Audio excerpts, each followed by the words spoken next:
ದೀಪಾವಳಿಯನ್ನ ಆಚರಣೆ ಮಾಡ್ತಾ ಇದೆ ಭಾರತ. ಪಾಕಿಸ್ತಾನ ಭಾರತವನ್ನ ಕೆಣಕಿ ಮಾಡಿದಂತಹ ತಪ್ಪಿಗೆ ತಕ್ಕ ಉತ್ತರ ಈಗ ಭಾರತದಿಂದ ಸಿಗ್ತಾ ಇದೆ. ಉಗ್ರ ಪ್ರತೀಕಾರ ಭಾರತ ಮಾಡ್ತಾ ಇರೋದು. ಮೊದಲಿಗೆ ಪಾಕಿಸ್ತಾನನೇ ಎಸ್ಕಲೇಷನ್ ಆರಂಭ ಮಾಡಿತು. ಭಾರತ ನಡೆಸಿದಂತಹ ಡ್ರೋನ್ ದಾಳಿಗೆ ಪ್ರತಿಯಾಗಿ ಸಂಜೆಯ ಸಂದರ್ಭದಲ್ಲಿ ರಾತ್ರಿ 7-8 ಗಂಟೆ ಆಗ್ತಾ ಇದ್ದ ಹಾಗೆ ಜಮ್ಮು ಕಾಶ್ಮೀರ, ಪಂಜಾಬ್, ರಾಜಸ್ಥಾನ್ ಈ ಭಾಗಗಳಲ್ಲಿ, ಗುಜರಾತ್ ಈ ಭಾಗಗಳಲ್ಲಿ ಡ್ರೋನ್ ದಾಳಿಯನ್ನ ಮಾಡುವಂತಹ ಕೆಲಸವನ್ನ ಪಾಕಿಸ್ತಾನ ಮಾಡ್ತು. ಅದಕ್ಕೆ ಪ್ರತ್ಯುತ್ತರವನ್ನ ಭಾರತ ಕೊಟ್ಟಿದೆ. ಇಂಟ್ರೆಸ್ಟಿಂಗ್ ವಿಚಾರ ಏನು ಅಂತಂದ್ರೆ, ಪಾಕಿಸ್ತಾನದ ಒಂದೇ ಒಂದು ಮಿಸೈಲ್, ಒಂದೇ ಒಂದು ಡ್ರೋನ್ ಈ ಟಾರ್ಗೆಟ್ ನ, ಅದು ಇಟ್ಟಂತಹ ಟಾರ್ಗೆಟ್ ನ ರೀಚ್ ಆಗಿಲ್ಲ. ಭಾರತದ ಸೇನಾ ನೆಲೆಗಳನ್ನ ಗುರಿಯಾಗಿಸಿ ದಾಳಿಯನ್ನ ಮಾಡಲಾಯಿತು. ಭಾರತದ ಏರ್ಪೋರ್ಟ್ ಗಳನ್ನ ಗುರಿಯಾಗಿಸಿ ದಾಳಿಯನ್ನ ಮಾಡುವಂತಹ ಕೆಲಸವನ್ನ ಪಾಕಿಸ್ತಾನ ಮಾಡ್ತು. ಆದ್ರೆ ಪಾಕಿಸ್ತಾನದ ಒಂದೇ ಒಂದು ಡ್ರೋನ್, ಒಂದೇ ಒಂದು ಮಿಸೈಲ್ ಇಟ್ಟಂತಹ ಗುರಿಯನ್ನ ರೀಚ್ ಆಗುವುದಕ್ಕೆ ವಿಫಲವಾಗಿದೆ. ಯಾಕೆ ಅಂತಂದ್ರೆ ಭಾರತದ S-400 ಜೊತೆಗೆ ಆಕಾಶ್ ಏರ್ ಡಿಫೆನ್ಸ್ ಸಿಸ್ಟಮ್ ಸುದರ್ಶನ ಚಕ್ರದ ರೀತಿ ಕೆಲಸ ಮಾಡಿದಾವೆ. ಪಾಕಿಸ್ತಾನದಿಂದ ಬಂದಂತಹ 60ಕ್ಕೂ ಹೆಚ್ಚು ಡ್ರೋನ್ಗಳು ಇದುವರೆಗೂ ಪಂಜಾಬ್, ಗುಜರಾತ್, ರಾಜಸ್ಥಾನ್, ಜಮ್ಮು ಕಾಶ್ಮೀರ ಗಡಿ ಭಾಗದ ರಾಜ್ಯಗಳು ಅಲ್ಲಿಗೆ ಬಂದಂತಹ ಅಷ್ಟೂ ಡ್ರೋನ್ಗಳನ್ನ, 60ಕ್ಕೂ ಹೆಚ್ಚು ಡ್ರೋನ್ಗಳು, 50ಕ್ಕೂ ಹೆಚ್ಚು ಮಿಸೈಲ್ಗಳನ್ನ ಹೊಡೆದುರುಳಿಸುವಂತಹ ಕೆಲಸ, ಛಿದ್ರ ಮಾಡುವಂತಹ ಕೆಲಸವನ್ನ ಭಾರತ ಮಾಡಿದೆ. ಇದು ಭಾರತದ ಪ್ರತಿದಾಳಿ, ಇದು ಭಾರತದ ಸೇನೆಯ ಶಕ್ತಿ, ಇದು ಭಾರತದ ಪ್ರತೀಕಾರ. ಕೇವಲ ಅಷ್ಟು ಮಾತ್ರ ಅಲ್ಲ, ಅಲ್ಲಿಂದ ಬಂದಂತಹ ಡ್ರೋನ್ಗಳನ್ನ, ಅಲ್ಲಿಂದ ಬಂದಂತಹ ಮಿಸೈಲ್ಗಳನ್ನ ತಡೆದಿರೋದು ಮಾತ್ರ ಅಲ್ಲ, ನೇರವಾಗಿ ಪಾಕಿಸ್ತಾನದ ನೆಲಕ್ಕೆ ಮಿಸೈಲ್ಗಳನ್ನ ಹಾರಿಸ್ತಾ ಇದೆ. ಪಾಕಿಸ್ತಾನದ ಇಸ್ಲಾಮಾಬಾದ್, ಪಾಕಿಸ್ತಾನದ ರಾಜಧಾನಿ, ಅಲ್ಲಿನ ಪ್ರಧಾನಿ ಶಹಬಾಜ್ ಶರೀಫ್ ಅವರ ಮನೆಯಿಂದ 20 ಕಿಲೋಮೀಟರ್ ದೂರದಲ್ಲಿ ಭಾರತದ ಮಿಸೈಲ್ ಹೋಗಿ ಬಿದ್ದಿದೆ. ಅಟ್ಯಾಕ್ ಆಗಿದೆ, ಮಿಸೈಲ್ ಅಟ್ಯಾಕ್ ಆಗಿದೆ. ಕೇವಲ ಇಸ್ಲಾಮಾಬಾದ್ ಮಾತ್ರ ಅಲ್ಲ, ಲಾಹೋರ್, ರಾವಲ್ಪಿಂಡಿ ಸೇರಿದಂತೆ ಹಲವು ಪ್ರದೇಶಗಳಲ್ಲಿ, ಕರಾಚಿಯಲ್ಲೂ ಕೂಡ, ಕರಾಚಿ ಪೋರ್ಟ್ ಅನ್ನ ಗುರಿಯಾಗಿಸಿ ಭಾರತ ದಾಳಿ ಮಾಡಿದೆ. INS ವಿಕ್ರಾಂತ್ ಅರಬ್ಬಿ ಸಮುದ್ರದಲ್ಲಿ ಆಕ್ಷನ್ಗೆ ಇಳಿದಿದೆ. ಜೊತೆಗೆ INS ವಿಕ್ರಾಂತ್ಗೆ Kolkata class guided missile destroyer ಅದು ಕೂಡ ಸಾಥನ್ನ ಕೊಟ್ಟಿದೆ.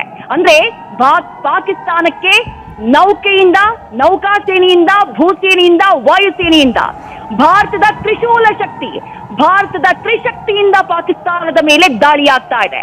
ಕೆಳಕ್ಕೆ ತಪ್ಪು ಮಾಡಿಬಿಟ್ಟೆ, ಕೆಳಕ್ಕೆ ಕೆಟ್ಟ ಹೋಗ್ಬಿಟ್ಟೆ ಅನ್ನುವಂತಹ ಪರಿಸ್ಥಿತಿ ಸದ್ಯ ಪಾಕಿಸ್ತಾನದ್ದು. ಪಾಕಿಸ್ತಾನದ ಒಂದೇ ಒಂದು ಮಿಸೈಲ್, ಅಷ್ಟು ಮಿಸೈಲ್ಗಳನ್ನ ಉಡಾಯಿಸಿದ್ರು, ಅಷ್ಟು ಡ್ರೋನ್ಗಳನ್ನ ಉಡಾಯಿಸಿದ್ರು, ಅವರ 3 ಜೆಟ್ಗಳನ್ನ ನಮ್ಮ ಕಡೆ ಹಾರಿಸಿದ್ರು. ಅಷ್ಟು ಜೆಟ್ಗಳು, JF-17 ಜೆಟ್, F-16 ಜೆಟ್ಗಳನ್ನ ನೆಲಕ್ಕುರುಳಿಸುವಂತಹ ಕೆಲಸವನ್ನ ಭಾರತದ ಸೇನೆ ಮಾಡ್ತು, ಭಾರತದ ಏರ್ ಡಿಫೆನ್ಸ್ ಸಿಸ್ಟಮ್ ಮಾಡ್ತು. ಅದರ ಜೊತೆಗೆ ಅವರ ಡ್ರೋನ್ ಹಾಗೆ ಮಿಸೈಲ್ಗಳು ಕೂಡ ಡೆಸ್ಟ್ರಾಯ್ ಆಗಿದ್ದಾವೆ. ಪಾಕಿಸ್ತಾನದ ಹಲವು ನಗರಗಳಲ್ಲಿ, 12ಕ್ಕೂ ಹೆಚ್ಚು ನಗರಗಳಲ್ಲಿ ಆತಂಕದ ಪರಿಸ್ಥಿತಿ ಇದೆ. ಎಲ್ಲಿ ಏನಾಗ್ತಾ ಇದೆ ಅನ್ನೋದನ್ನ ಗೇಜ್ ಮಾಡುವುದಕ್ಕೂ ಕೂಡ ಪಾಕಿಸ್ತಾನಕ್ಕೆ ಸಾಧ್ಯ ಆಗ್ತಾ ಇಲ್ಲ, ಪಾಕಿಸ್ತಾನದ ಸೇನೆಗೆ ಸಾಧ್ಯ ಆಗ್ತಾ ಇಲ್ಲ. ಪ್ರತೀಕಾರ ತೀರಿಸಿಕೊಂಡ್ ಬಿಡ್ತೀವಿ ಅಂತ ಹೇಳಿ ದೊಡ್ಡ ಮಟ್ಟದಲ್ಲಿ ಹೇಳಿಕೆಯನ್ನ ಕೊಡ್ತಾ ಭಾರತವನ್ನ ಕೆಣಕೋದಕ್ಕೆ ಬಂತು, ಕೆಣಕ್ತಾ ಇತ್ತು. ಒಂದು ಬ್ರೇಕಿಂಗ್ ಅಪ್ಡೇಟ್ ಸಿಗ್ತಾ ಇದೆ. ಪಾಕಿಸ್ತಾನದ ಪೇಶಾವರದಲ್ಲಿ ದೊಡ್ಡ ಧಮಾಕ ಆಗಿದೆ. ಪಾಕಿಸ್ತಾನದ ಪೇಶಾವರ ಸ್ಫೋಟದ ಸದ್ದು ಕೇಳಿದೆ. ಪೇಶಾವರ ಅಂತಂದ್ರೆ ಖೈಬರ್ ಪಖ್ತೂನ್ಖ್ವಾದ ರಾಜಧಾನಿ. ಒಂದೇ ರಾತ್ರಿಯಲ್ಲಿ ಪಾಕಿಸ್ತಾನದಲ್ಲಿ ಅಲ್ಲೋಲ ಕಲ್ಲೋಲ ಸೃಷ್ಟಿಯಾಗಿದೆ. ಪೇಶಾವರ್ಗೆ ಬಿತ್ತು ಹೊಡೆತ. ಅಲ್ಲಿಗೆ ಸಿಂಧ್, ಕರಾಚಿ, ಲಾಹೋರ್, ಪಂಜಾಬ್, ಇಸ್ಲಾಮಾಬಾದ್ ಕ್ಯಾಪಿಟಲ್ ರೀಜನ್, ಖೈಬರ್ ಪಖ್ತೂನ್ಖ್ವಾ, ಪೇಶಾವರ್ ಬಿತ್ತು ಏಟು ಪೇಶಾವರಿಗೂ.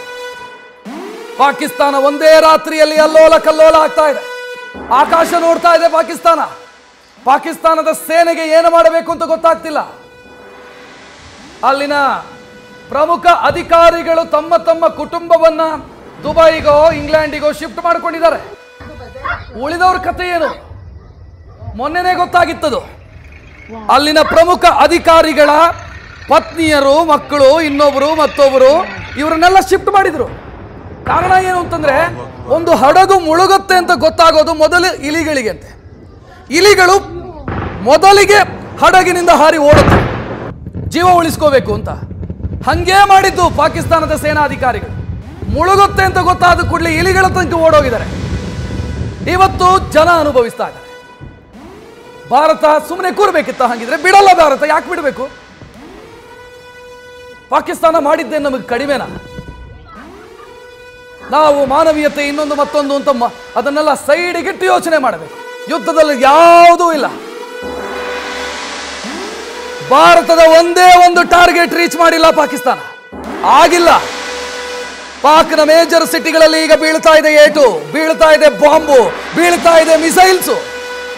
ಇಸ್ಲಾಮಾಬಾದ್, ಲಾಹೋರ್, ಕರಾಚಿ, ಸಿಯಾಲ್ಕೋಟ್, ಪೇಶಾವರ್ ಎಲ್ಲ ಕಡೆ ಸ್ಫೋಟದ ಸದ್ದು. ಬೆಂಕಿ ಬಿದ್ದಿದೆ ಮನೆಗೆ, ಬೆಂಕಿ ಬಿದ್ದಿದೆ ಮನೆಗೆ.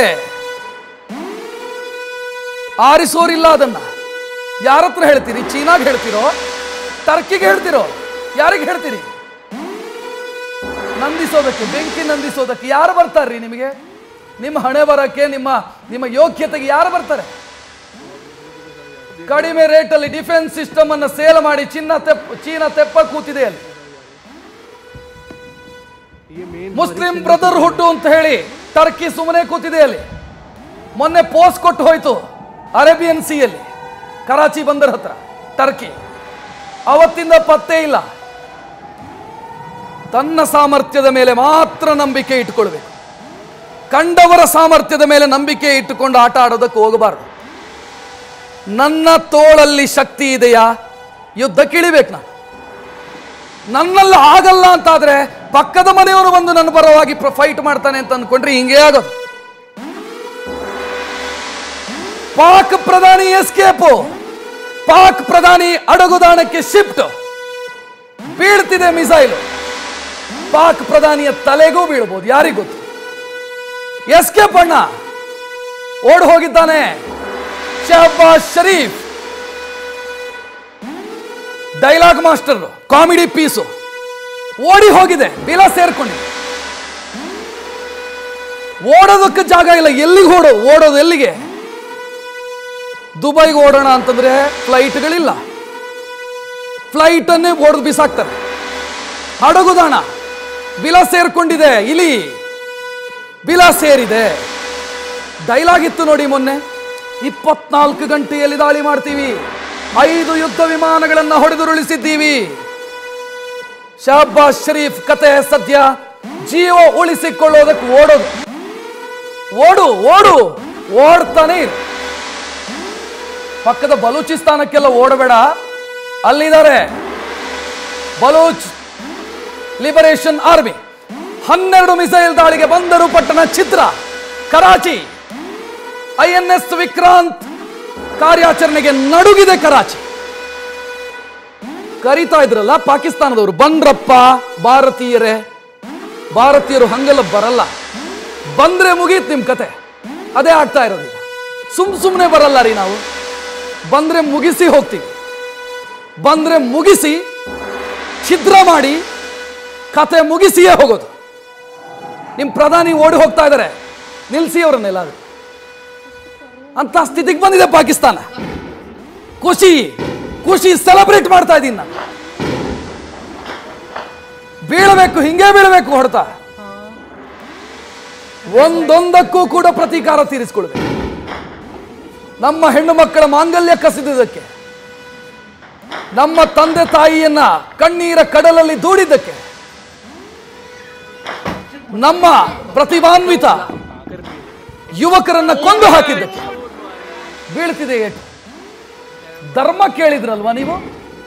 ಧರ್ಮ ಕೇಳಿ ಕೊಂದ್ರಲ್ವಾ? ನೋಡಿ, ಧರ್ಮ ಇದು ಧರ್ಮ. ಧರ್ಮ ಯಾವುದು? ಅಧರ್ಮವನ್ನ ಅಳಿಸೋದೇ ಧರ್ಮ. ಅದು ಭಾರತದ ಧರ್ಮ. ಎಸ್, ಬೀಳ್ತಿದೆ ಮತ್ತೊಂದು ಹೊಡೆತ. ಬಲೂಚ್ ಆರ್ಮಿ, ನಾನು ಈಗಾಗಲೇ ಹೇಳ್ತಾ ಇದ್ದೆ, ಬಲೂಚ್ ಲಿಬರೇಷನ್ ಆರ್ಮಿ ಕೊಡ್ತಿದೆ ಏಟು. ಬಲೂಚ್ ಲಿಬರೇಷನ್ ಆರ್ಮಿಯ ಹಿಂದೆ ಭಾರತ ಇದೆ ಅಂತ ಪಾಕಿಸ್ತಾನ ಹೇಳೋದು ಯಾವತ್ತು? ಭಾರತ ಇದೆಯೋ ಇಲ್ವೋ? ಭಾರತ ಅಟ್ಯಾಕ್ ಮಾಡಿದಾಗ ಬಲೂಚು ಅಟ್ಯಾಕ್ ಮಾಡ್ತಾ ಇದೆ. ಬಲೂಚ್ ಪ್ರಮುಖ ಕಮಾಂಡರ್ ಒಬ್ಬ ಟ್ವೀಟ್ ಮಾಡಿದ್ದ ಆಗ ಮಧ್ಯಾಹ್ನ, welcome to republic of Balochistan. ನಾವು ಬೇರೆ ದೇಶ ಅಂತ. ಅಲ್ಲಿ ಹಿಂಗ್ಲಜ್ ಮಾತಾ ದೇವಸ್ಥಾನ ಇದೆ. ಹಿಂದೂಗಳು ಹಿಂಗ್ಲಜ್ ಮಾತಾ ದೇವಸ್ಥಾನಕ್ಕೆ ಬನ್ನಿ ಅಂತ ಆತ ಇನ್ವೈಟ್ ಮಾಡಿದ್ದ. ಅವ್ರಿಗೆ ಸಿಕ್ಕಿದ ಚಾನ್ಸು ಯುಟಿಲೈಸ್ ಮಾಡ್ತಾ ಇದೆ ಬಲೂಚ್ ಲಿಬರೇಷನ್ ಆರ್ಮಿ. ನಾನು ಆಗ್ಲೇ ಹೇಳ್ತಿದ್ದೆ, ಬಲೂಚ್ ಲಿಬರೇಷನ್ ಆರ್ಮಿಯ ಹಿಂದೆ ಭಾರತ ಇದೆ ಅಂತ ಪಾಕಿಸ್ತಾನ ಹೇಳ್ತಿತ್ತು. ಪೂರಕವಾಗಿ ಒಂದಿಷ್ಟು ಬೆಳವಣಿಗೆಗಳಿದ್ದಾವೆ. ಹೇಳಬೇಕು ಅಂತಂದ್ರೆ, ಬಲೂಚ್ ಲಿಬರೇಷನ್ ಆರ್ಮಿಯ ಫೈಟರ್ಸ್ ಯಾರಾದರೂ ಗಾಯಗೊಂಡರೆ ಅವರು ಟ್ರೀಟ್ಮೆಂಟ್ ಪಡಿತಾ ಇದ್ದಿದ್ದು ದಿಲ್ಲಿಯಲ್ಲಿ, ದಿಲ್ಲಿ ಆಸ್ಪತ್ರೆಯಲ್ಲಿ ಟ್ರೀಟ್ಮೆಂಟ್ ಪಡಿತಾ ಇದ್ರು. ಅಂದ್ರೆ ಅದರ ಹಿಂದೆ ರಾ ಇದೆಯಾ ಗೊತ್ತಿಲ್ಲ, ಅಧಿಕೃತವಾಗಿ ಹೇಳಲ್ಲ. ಜಿಯೋ ಪಾಲಿಟಿಕ್ಸ್ ಹಂಗೇನೆ ಬೀಳ್ತಿದೆ. ಕ್ವೆಟ್ಟಾದಲ್ಲಿ ಬಲೂಚಿಸ್ತಾನದ ಕೇಂದ್ರ ನಗರ ಕ್ವೆಟ್ಟಾದಲ್ಲಿ ಬೀಳ್ತಿದೆ ಪೆಟ್ಟು. ಬಲೂಚ್ ಲಿಬರೇಷನ್ ಆರ್ಮಿ ಕೊಡ್ತಾ ಇದೆ ಏಟಿನ ಮೇಲೆ ಏಟು. ಹಂಗೆ ಆಗಬೇಕು ಪಾಕಿಸ್ತಾನದ ಕತೆ. ಎಲ್ಲದರಲ್ಲೂ ಮೂಗು ತೂರಿಸ್ತಾ ಇತ್ತು ಪಾಕಿಸ್ತಾನ, ಎಲ್ಲದರಲ್ಲೂ ಮೂಗು ತೂರಿಸೋದು. ಭಾರತದ ಮೇಲೆ ಖಲಿಸ್ತಾನಿಗಳನ್ನು ಚೂ ಬಿಡೋದು, ಭಾರತದಲ್ಲಿ ಕೆಲ ತಲೆಮಾಸಿದ ದೇಶದ್ರೋಹಿಗಳನ್ನು ಚೂ ಬಿಡೋದು, ಇದನ್ನೆಲ್ಲ ಮಾಡ್ತಾ ಇತ್ತು. ಅವ್ರದ್ದು ಲೆಕ್ಕಾಚಾರ ಇದ್ದಿದ್ದು ಭಾರತ 1000 ಗಾಯಗಳಿಂದ ಬಳಲಬೇಕು ಅಂತ. ಭಾರತ 1000 ಗಾಯಗಳಿಂದ ಬಳಲಬೇಕು. ಬಟ್ ಇವತ್ತು 1008 ಗಾಯಗಳಿಂದ ಪಾಕಿಸ್ತಾನ ಬಳಲ್ತಾ ಇದೆ. ಬಳಲತ್ತೆ. ಸಿಂಧಲ್ ಪ್ರಾಬ್ಲಮ್ ಇದೆ ಪಾಕಿಸ್ತಾನಕ್ಕೆ, ಬರೇ ಬಲೋಚಲ್ಲ, ಸಿಂಧಲ್ ಪ್ರಾಬ್ಲಮ್ ಇದೆ. ಸಿಂಧ್ ಪ್ರಾವಿನೆನ್ಸ್ ಅಲ್ಲಿ, ಸಿಂಧ್ ಪ್ರಾಂತ್ಯದಲ್ಲಿ ಪ್ರಾಬ್ಲಮ್ ಇದೆ. ಆ ಕಡೆ ಖೈಬರ್ ಪಖ್ತೂನ್ಖ್ವಾದಲ್ಲಿ ಪ್ರಾಬ್ಲಮ್ ಇದೆ. ಅಲ್ಲಿನ ಪಶ್ತೂನಿ ಬುಡಕಟ್ಟು ಅವರು ತಿರುಗಿ ನಿಂತಿದ್ದಾರೆ ಪಾಕಿಸ್ತಾನದ ವಿರುದ್ಧ. ಭಾರತ ಅಟ್ಯಾಕ್ ಮಾಡಿದ್ರೆ ನಾವು ಭಾರತದ ಪರ ಅಂತ ಹೇಳ್ತಿದ್ದಾರೆ. ಬರೇ ಪಂಜಾಬ್ ಪ್ರಾಂತ್ಯ, ಲಾಹೋರು, ಇದಷ್ಟೇ ಪಾಕಿಸ್ತಾನದ್ದು. ಪಾಕಿಸ್ತಾನ ಉಳಿಯತ್ತಾ ನಕಾಶೆಯಲ್ಲಿ ಗೊತ್ತಿಲ್ಲ, ಉಳಿಬಾರ್ದು ಅಂತ ತಂಟೆಕೋರ ರಾಷ್ಟ್ರ ಉಳಿಬಾರ್ದು. ಅದು ಉಳಿಯದಿದ್ರೆ ಅಥವಾ ನಿರ್ನಾಮ ಆಗ ಹೋದ್ರೆ ಜಗತ್ತಿಗೆ ನೆಮ್ಮದಿ. ಭಾರತವನ್ನ ಜಗತ್ತಿನ ಉಳಿದ ರಾಷ್ಟ್ರಗಳು ಅಪ್ರಿಶಿಯೇಟ್ ಮಾಡಬೇಕು. ಯಾಕಂತಂದ್ರೆ ಇಡೀ ಜಗತ್ತಿಗೆ ತಲೆನೋವು ದೇಶ. ನ್ಯೂಕ್ಲಿಯರ್ ವೆಪನ್ ಅನ್ನು ಹಿಡ್ಕೊಂಡು ಕೂತಿದೆ. ನಾಳೆ ಅದೇ ನ್ಯೂಕ್ಲಿಯರ್ ವೆಪನ್ ಅನ್ನು ಭಯೋತ್ಪಾದಕರಿಗೆ ಕೊಡಲ್ಲ ಅಂತ ಏನು ಗ್ಯಾರಂಟಿ? ಭಾರತ ಮಾತ್ರ ಅಲ್ಲ ಅವರಿಗೆ ಟಾರ್ಗೆಟ್, ಕಾಫಿರರು ಯಾರೂ ಟಾರ್ಗೆಟ್ ಅವರಿಗೆ. ಇಸ್ರೇಲು ಟಾರ್ಗೆಟ್, ಪಾಕಿಸ್ತಾನ, ಅಮೆರಿಕಾನೂ ಟಾರ್ಗೆಟ್, ಎಲ್ಲರೂ ಟಾರ್ಗೆಟ್ ಅವರಿಗೆ, ಭಯೋತ್ಪಾದಕರಿಗೆ. ಅವರಿಗೆ ನ್ಯೂಕ್ಲಿಯರ್ ವೆಪನ್ ಕೊಟ್ರೆ ಸೊ ನಾವು ಮಾಡಬೇಕಾಗಿರೋದು ಇರಾಡಿಕೇಶನ್, ನಿರ್ಮೂಲನೆ. ಅದನ್ನು ಮಾಡಬೇಕಾಗಿದೆ. ಆಗತ್ತೆ ಅಂತ ಅನ್ಸತ್ತೆ. ಆಗಲಿ. Hope for the best. Shahbaz Sharif escape ಸದ್ಯ ಬಿಲ ಸೇರಿದೆ. ಇಲಿ ಎಲ್ಲಿ ಹೋಗಿದೆ ಗೊತ್ತಿಲ್ಲ, ತಪ್ಪಿಸ್ಕೊಂಡು ಓಡಿ ಹೋಗಿದೆ. ನಾನು ಬದುಕಿದ್ರೆ ಸಾಕು ಅಂತ. ನನ್ನ ಪ್ರಜೆಗಳು ಏನಾದರೂ ಹಾಳಾಗೋಗ್ಲಿ, ನಾನು ಬದುಕಬೇಕ್ರಿ. ಬೇಕಾಬಿಟ್ಟು ದುಡ್ಡು ಮಾಡಿಟ್ಟಿದ್ದೀನಿ, ದುಬೈಯಲ್ಲಿ ಇನ್ವೆಸ್ಟ್ಮೆಂಟ್ ಇದೆ ನಂದು. ಬದುಕಿದ್ರೆ ತಾನೇ ಅದನ್ನು ಅನುಭವಿಸೋದಕ್ಕಾಗೋದು. ಹೇಗಾದ್ರೂ ಬದುಕಬೇಕು. ಬೀಳ್ಬೇಕು ಅಲ್ಲೊಂದು ಮಿಸೈಲ್, ತಲೆಗೆ ಬೀಳ್ಬೇಕು ಪುಣ್ಯಾತ್ಮ ಅಂತ.